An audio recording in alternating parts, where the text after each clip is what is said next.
அஸ்ஸலாமு அலைக்கும். எல்லாரும் எப்படி இருக்கீங்க? நல்லா இருக்கீங்களா? Welcome to taste my foot.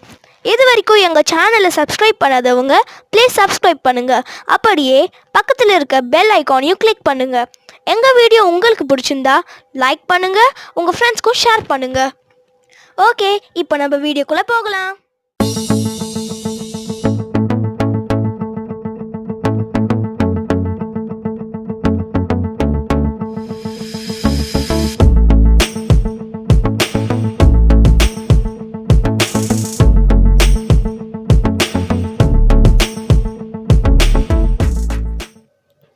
இன்றைக்கி நம்ம சேனலில் என்ன ரெசிபி பார்க்க போகிறோன்னா சூப்பரான ஒரு ஸ்நாக்ஸ் ரெசிபி, அதாவது சிக்கன் ரோல் சூப்பராக எப்படி ப்ரிப்பேர் பண்ணதை பார்க்க போகிறோம். மோஸ்ட்லி நம்ம இதை பேக்கரியில் பார்த்துருப்போம். பேக்கரியில் நீங்கள் வாங்கியிருப்பீங்க சிக்கன் ரோல் சொல்லிட்டு. வெளியே வந்து பன்னு மாதிரி இருக்கும், உள்ளே வந்து சிக்கன் ஸ்டஃபிங் கொடுத்துருப்பாங்க. அது டேஸ்ட் வந்து உண்மையிலே சூப்பராக இருக்கும். நம்ம அதிகம் இதில் நம்ம கடையில் தான் வாங்கி சாப்பிட்ருப்போம், வீட்டில் வந்து என்றைக்குமே ட்ரை பண்ணியிருக்க மாட்டோம். பட் இன்றைக்கி நாம் வெளியே வாங்கி சாப்பிட்ட அதே டேஸ்ட்டில் வீட்லேயே சூப்பராக, அதுவும் ஈஸியாக எப்படி ப்ரிப்பேர் பண்ணதை பார்க்க போகிறோம். அதோடு இல்லாமல் சேம் இதே ரெசிபியை ஈஸ்ட்டு போட்டு பேக் பண்ணி, ஆயில் யூஸ் பண்ணாமல் பேக் பண்ணி, ஆயிலில் போட்டு ஃப்ரை பண்ணி சொல்லிட்டு நான் 3 விதமாக செஞ்சுருக்கேன். உங்களுக்கு எந்த விதம் பிடிச்சிருக்கோ அதை ஃபாலோ பண்ணி ப்ரிப்பேர் பண்ணியிருக்கீங்க. இது எல்லாத்த விட முக்கியமான விஷயம் என்னென்னா, பேக்கரியில் நம்ம வாங்கி சாப்பிட்ற சிக்கன் ரோல் வந்து மைதாவில் ப்ரிப்பேர் பண்ணியிருப்பாங்க. பட் நான் இன்றைக்கி மைதா யூஸ் பண்ணாமல் கோதுமை மாவு வச்சு சூப்பராக டேஸ்ட்டாக ப்ரிப்பேர் பண்ணியிருக்கேன். ஸோ இந்த வீடியோ கடைசி வரைக்கும் ஸ்கிப் பண்ணாமல் ஃபுல்லாக பாருங்கள்.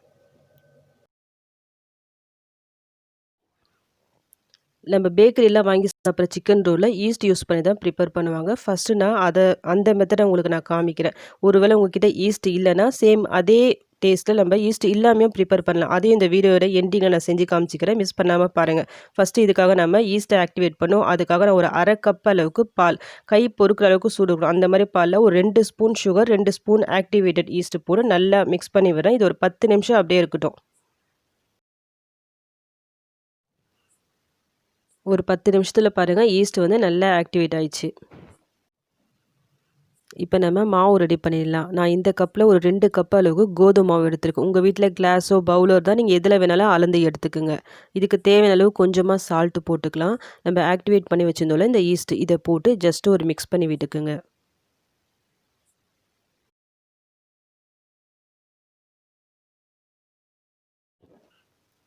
இந்த மாதிரி நல்லா மிக்ஸ் பண்ணிவிட்டு ஒரு 2 ஸ்பூன் அளவுக்கு எண்ணெய் சேர்த்துக்குங்க. பட்டர் கூட சேர்க்கலாம், இன்னும் நல்லா ரிச்சாக சூப்பராக இருக்கும். பட் நான் இன்றைக்கி எண்ணெய் மட்டும் தான் சேர்க்குறேன். இது கூடவே கொஞ்சம் கொஞ்சமாக தண்ணி போட்டு நல்லா ஒரு சாஃப்டான மாவை பிசைஞ்சு வச்சுக்கோங்க. இந்த மாதிரி நல்லா சாஃப்டாக மிக்ஸ் பண்ணி வச்சுக்கிங்க. அதுக்கேற்ற மாதிரி தண்ணி ஆட் பண்ணிக்கிங்க. இப்போ இதுக்கு மேலே ஒரு ஸ்பூன் அளவுக்கு எண்ணெய் போட்டு நல்லா க்ரீஸ் பண்ணி விட்டுடலாம். இது அப்படியே கொஞ்ச நேரம் இருக்கட்டும். நம்ம ஈஸ்ட் இதில் போட்டிருக்கோம்ல, ஸோ அது நல்லா டபுளாகி வரும் இந்த மாவு. அது வரைக்கும் நம்ம வெயிட் பண்ணலாம். இது ஒரு அரை மணி நேரம் எடுக்கும் டைம். நெக்ஸ்ட்டு நம்ம இங்கே ஸ்டஃபிங் ரெடி பண்ணிடலாம். இதுக்காக சிக்கன் ஒரு 1/4 கிலோ இருக்கும். இது போன்லெஸ் சிக்கன். இது உங்ககிட்ட சிக்கன் கீமா, அதாவது கொத்துக்கறி இருக்குது பார்த்தீங்களா, அது இருந்தால் நீங்கள் டைரெக்டாக அப்படியே யூஸ் பண்ணிக்கலாம். என்கிட்ட இந்த மாதிரி தான் இருந்தது. ஸோ நான் என்ன பண்ண போகிறேன்னா, ஜாரில் போட்டு ஒரு சுற்ற போகிறேன். அப்படி இல்லைனா இந்த சிக்கனை நீங்கள் குட்டி குட்டி பீஸாக கத்தியால் கூட கட் பண்ணி எடுத்துக்கலாம். இப்போ நான் இது வந்து மிக்ஸி ஜாரில் போட்டு சும்மா ஜஸ்ட்டு ஒரு அரைக்க போகிறேன். தண்ணிலாம் சேர்க்க வேணாம். ஜஸ்ட்டு ஒரு 2 நிமிஷம் உங்களுக்கு மிக்சியில் போட்டு எடுத்தாலே இந்த மாதிரி உங்களுக்கு நல்லா மிக்ஸ் ஆகி வந்துடும், அந்த சிக்கன் எல்லாம் உடஞ்சி. இப்போ நம்ம எந்த பேனில் செய்ய போகிறோமோ இந்த ஸ்டஃபிங்கை, அதில் இந்த அரைச்சி வச்ச இந்த சிக்கனை நம்ம போட்டுடலாம். கூடவே நான் வெங்காயம் சேர்க்குறேன். வெங்காயம் எந்த அளவுக்கு சேர்க்குறேன்னா, இந்த பவுலில் ஃபுல்லாக, அதாவது ஒரு 2 வெங்காயம் இருக்கும். இது மாதிரி சின்ன சின்ன பீஸாக நான் கட் பண்ணி வச்சுருக்கேன், அது சேர்த்துக்கலாம். நெக்ஸ்ட்டு நம்ம கொஞ்சம் மசாலாவை சேர்த்துக்கலாம். நான் ஒரு ஸ்பூன் அளவுக்கு மிளகாய்த்தூள், தனி மிளகாய்த்தூள் சேர்க்குறேன். உங்களுக்கு இன்னும் காரம் வேணும்னா கொஞ்சம் எக்ஸ்ட்ரா கூட சேர்த்துக்கோங்க. நான் போட்ட அளவு வந்து காரம் கொஞ்சம் கம்மியாக தான் இருக்கும். ஒரு அரை ஸ்பூன் தனியாத்தூள், ஒரு அரை ஸ்பூன் கரம் மசாலா, ஒரு 1/4 ஸ்பூன் அளவுக்கு மஞ்சத்தூள், கொஞ்சமாக உப்பு நான் சேர்க்குறேன். ஒரு 2 ஸ்பூன் அளவுக்கு இஞ்சி பூண்டு பேஸ்ட்டு.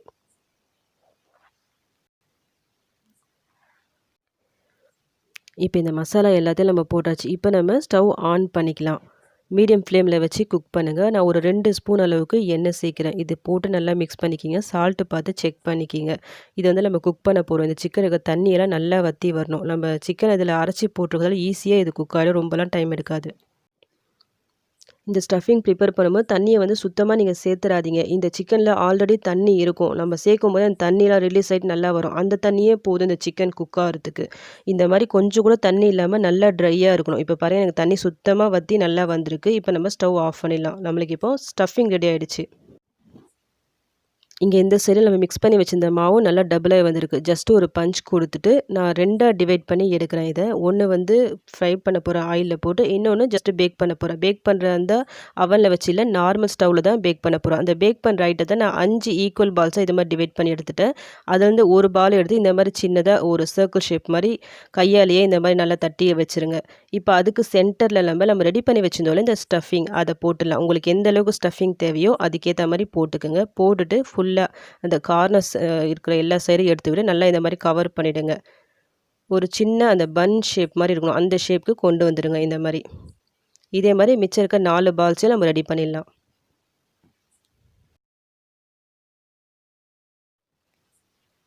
நான் 5 பால்ஸையும் பாருங்கள் இந்த மாதிரி ஸ்டஃபிங் பண்ணி ரெடி பண்ணியாச்சு. உங்கள்கிட்ட நல்லா வெயிட்டான ஒரு பேன் எடுத்துக்கோங்க, இல்லைனா நான்ஸ்டிக் கடாய் இருந்தால் ரொம்ப பெட்ரு.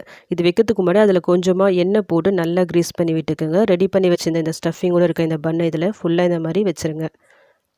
இது அப்படியே ஒரு 5 நிமிஷம் இருக்கட்டும். 5 நிமிஷம் கழித்து நம்ம பேக் பண்ணலாம். சும்மா ஜஸ்ட்டு மூடி போட்டு வைங்க.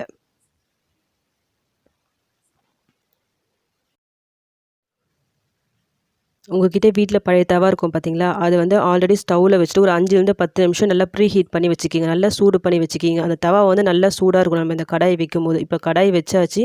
லோ ஃப்ளேமில் வச்சு ஒரு 10 நிமிஷம் இது அப்படியே இருக்கட்டும். ஓப்பன் பண்ண வேணாம். ஒரு 10 நிமிஷம் கழித்து நான் ஓப்பன் பண்ணுறேன். இப்போ கீழே இருக்க சைடு நல்லா குக் ஆகிடுச்சு. இப்போ மேலே இருக்க சைடு குக் ஆகணும்ல, ஸோ இந்த மாதிரி ஒரு ஸ்பூன் வச்சு இந்த சைடு திருப்பி போட்டுருங்க. மெதுவாக 1 பை 1 எல்லாத்தையும் திருப்பி போட்டுட்டு மறுபடியும் மூடி போட்டு ஒரு 5 நிமிஷம் இதை குக் பண்ணால் போதும். ஃபஸ்ட்டு வந்து 10 நிமிஷம் குக் பண்ணல, இந்த டைம் வந்து ஒரு 5 நிமிஷத்துலேயே உங்களுக்கு கீழே இருக்க சைடு நல்லா குக் ஆகி வந்துடும். ஸோ நம்ம மூடி போட்டு இப்போ குக் பண்ணலாம். ஒரு 5 நிமிஷம் இருக்கட்டும், அப்புறமா ஓப்பன் பண்ணலாம். ஒரு 5 நிமிஷம் கழித்து நான் ஓப்பன் பண்ணுறேன். இப்போ 2 சைடும் நல்லா கலர் சேஞ்ச் ஆகி குக் ஆகி வந்திருக்கு. இப்போ நம்ம உடனே வெளியே எடுத்துடக்கூடாது. ஸ்டவ் ஆஃப் பண்ணிவிடுங்க. ஆஃப் பண்ணிவிட்டு இதுக்கு மேலே கொஞ்சமாக எண்ணெய் இல்லை பட்டர் போட்டு இந்த மாதிரி லைட்டாக க்ரீஸ் பண்ணி விட்டுக்குங்க. மறுபடியும் மூடி போட்டுடலாம். அந்த சூட்லேயே ஒரு 10 நிமிஷம் இருக்கட்டும், அப்புறமா வெளியே எடுக்கலாம். இப்போ நம்ம பேக்கரியில் அந்த சிலிண்டர் ஷேப்பில் கிடைக்கும் பார்த்தீங்களா சிக்கன் ரோல், அதை வந்து செய்ய போகிறோம். ஸோ நான் இன்னொரு பாதி நான் டிவைட் பண்ணி வச்சிருந்தேன்ல, அதுலேருந்து நான் ஈக்குவலாக 4 பீஸ் எனக்கு வந்தது. நான் டிவைட் பண்ணிட்டேன். அதுலேருந்து 1 எடுத்து இந்த மாதிரி ஃபுல்லாக நல்லா ஸ்ப்ரெட் பண்ணி விட்டுக்குங்க. நடுவில் வந்து கொஞ்சமாக ஸ்டஃபிங்கை வச்சுக்கோங்க. எந்த அளவுக்கு ஸ்டஃபிங் உங்களுக்கு வேணுமோ அதுக்கேற்ற மாதிரி ஃபில் பண்ணிவிட்டு இந்த மாதிரி ஃபுல்லாக எல்லாமே அந்த ஸ்டஃபிங் வந்து வெளியே லீக் ஆகாத மாதிரி ஃபுல்லாக நல்லா க்ளோஸ் பண்ணிவிட்டு சிலிண்டர் ஷேப்பில் நல்லா உருட்டி வச்சுக்கிங்க.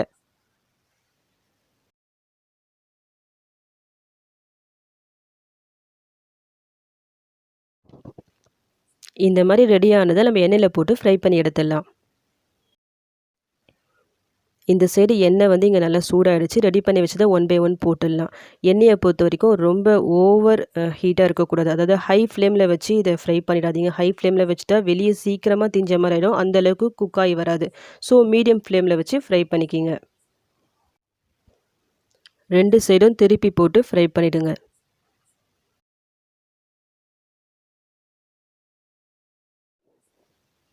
2 சைடும் நல்லா கலர் சேஞ்ச் ஆகிட்டு நல்லா ஃப்ரை ஆகி வந்துருச்சு. இப்போ நம்ம இதை வெளியே எடுத்துடலாம். அவ்வளோதான். இப்போ நம்மளுக்கு சூப்பரான சிக்கன் ரோல் பேக்கரி ஸ்டைலில் ரெடி ஆகிடுச்சு வீட்லேயே. ஈஸ்ட் யூஸ் பண்ணி ஆயிலில் ஃப்ரை பண்ணி இன்னொன்று பேக் பண்ணி சொல்லி நான் 2 விதமாக செஞ்சுருக்கேன். ஈஸ்ட் யூஸ் பண்ணாமல் இன்னொரு விதமாக நான் செஞ்சு காமிக்கிறேன். இப்போ இது செஞ்சது பாருங்கள் எந்த அளவுக்கு நல்லா சாஃப்டாக வந்திருக்கு பாருங்கள். எல்லா சைடும் நல்லா குக் ஆகி வந்திருக்கு நம்ம அதை பேக் பண்ணது. நம்ம பேக் பண்ணும்போது ஜஸ்ட் ஒரு பால் மாதிரி போட்டு தான் பேக் பண்ணோம். ஸோ உள்ளே வந்து மாவு எந்த அளவுக்கு வெந்திருக்கும் சொல்லிட்டு நீங்கள் டவுட் படவே வேணாம். நான் உங்களுக்கு ஒன்று பிச்சு காமிக்கிறேன் பாருங்கள். உள்ளே மாவுலாம் பாருங்கள் சூப்பராக நல்லா வெந்து வந்திருக்கு. இதில் நம்ம கம்மியாக எண்ணெய் யூஸ் பண்ணதால் அந்த டயட்டில் இருக்கவங்க தாராளமாக அதை சாப்பிட்லாம். டேஸ்ட்டும் சூப்பராக இருக்கும். இங்கே நம்ம ஃப்ரை பண்ணி எடுத்ததும் சூப்பராக வந்திருக்கு பாருங்கள். நெக்ஸ்ட்டு நான் ஈஸ்ட் யூஸ் பண்ணாமல் மாவு ரெடி பண்ணி இந்த மாதிரி ஃப்ரை பண்ணி எடுத்திருக்கேன். இந்த மாவு ப்ரிப்பேர் பண்ணும்போது நான் அந்த வீடியோ எடுக்கலை. ஏன்னா ஆல்ரெடி இந்த வீடியோ வந்து ரொம்ப லென்த்தியாக ஆகிடுச்சு. ஸோ நான் அதையும் எடுத்துகிட்டு இன்னும் லென்த் ஆகிடும். ஸோ நான் ஜஸ்ட் ஷார்ட்டாக நான் உங்களுக்கு அப்படியே சொல்லிடுறேன். நம்ம ஃபஸ்ட்டு எப்படி ஈஸ்ட்டு போட்டு மாவு ப்ரிப்பேர் பண்ணோம்ல, அந்த மாதிரிலாம் இதுக்கு எதுவுமே தேவையில்லை. டைரெக்டாக நீங்கள் அந்த மாவு போட்டு உங்கள் வீட்டில் பேக்கிங் பவுடர் இருந்துச்சுன்னா ஒரு 1 ஸ்பூன் அளவுக்கு பேக்கிங் பவுடர் போட்டுக்குங்க. அப்படி பேக்கிங் பவுடரும் இல்லைனா ஒரு 1/2 ஸ்பூன் அளவுக்கு பேக்கிங் சோடா மாவு இருக்குது பார்த்தீங்களா, அது போட்டு மிக்ஸ் பண்ணி இந்த மாதிரி ஷேப் கொண்டு வந்து நீங்கள் ஆயிலில் போட்டு ஃப்ரை பண்ணி எடுத்துருங்க. அவ்வளோதான். இதோட டேஸ்ட்டும் நம்ம அந்த பேக்கரிலேருந்து வாங்கி சாப்பிட்டோம் பார்த்தீங்களா, அதே டேஸ்ட்டில் தான் இருந்துச்சு. ஸோ ஈஸ்ட் இல்லைன்னா நீங்கள் கவலைப்பட வேணாம். இந்த மெத்தடை ஃபாலோ பண்ணிக்கிங்க. இதில் நான் ஈஸ்ட்டு போட்டு 2 விதம், ஈஸ்ட்டு போடாமல் ஒரு விதம் சொல்லிட்டு டோட்டலாக 3 விதமாக நான் செஞ்சுருக்கேன் இந்த ரெசிப்பியை. உங்களுக்கு எது ஈஸியாக இருக்கோ, உங்களுக்கு எது பிடிச்சிருக்கோ அந்த வேவை ஃபாலோ பண்ணிக்கிங்க.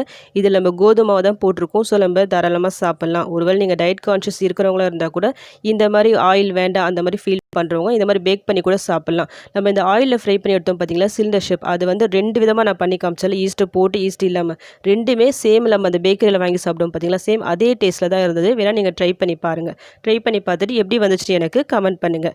இந்த வீடியோ உங்களுக்கு பிடிச்சிருந்தா ப்ளீஸ் ஒரு லைக் கொடுங்க. எது பிடிச்சிருக்கோ எனக்கு கமெண்ட் பண்ணுங்கள். எது பிடிக்கலாம் கமெண்ட் பண்ணுங்கள். நெக்ஸ்ட் வீடியோவில் கரெக்ட் பண்ணிக்கிறேன்.